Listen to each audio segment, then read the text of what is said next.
Ce que je suis en train de dire, c'est, je ne dis pas que la souveraineté n'est pas un concept. Attention à ne pas lui donner trop d'importance. Pour moi, la souveraineté, c'est quelque chose une politique de souveraineté, c'est quelque chose d'assez résiduel. Ou alors, Pascal, on a une autre définition de la souveraineté, mais ce n'est pas du tout celle qu'on entend. Le souverain, c'est celui qui est puissant.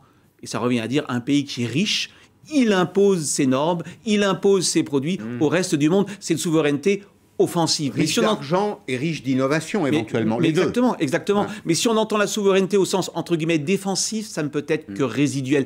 Il me semble que c'est finalement ce que fait le gouvernement français. Parce que regardez, on a des débats le matin, midi, le soir sur le terme de souveraineté. Mais quand on regarde finalement la politique qui est mise en œuvre, elle est assez modeste. On parle de 30 relocalisations, me semble-t-il, pour 140 millions d'euros et pour 2000 créations d'emplois. Donc attention à ne pas faire de la souveraineté l'alpha et l'oméga, comme si les industries allaient revenir en France. C'est un peu poreux, souveraineté, souverainisme. Il y a une espèce de, comment dire, une dérive. Ça, c'est la dérive. Ah, c'est la dérive, oui. La souveraineté peut être acceptable quand elle est serrée, quand elle est cantonnée à des biens stratégiques. Et le bien stratégique, par essence, c'est le domaine militaire. Il n'y a pas de débat.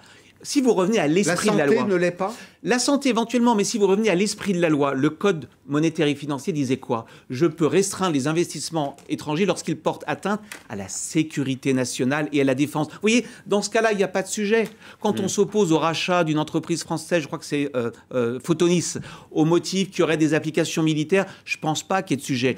Par contre, lorsque l'on bloque un Canadien, enfin, jusqu'à preuve du contraire, on n'a pas de conflit avec le Canada, dans un secteur... En l'espèce, la distribution, on a quand même... concurrentiel. Très concurrentiel. Ouais. On voit mal... Pour moi, c'est une conception trop extensive de la souveraineté.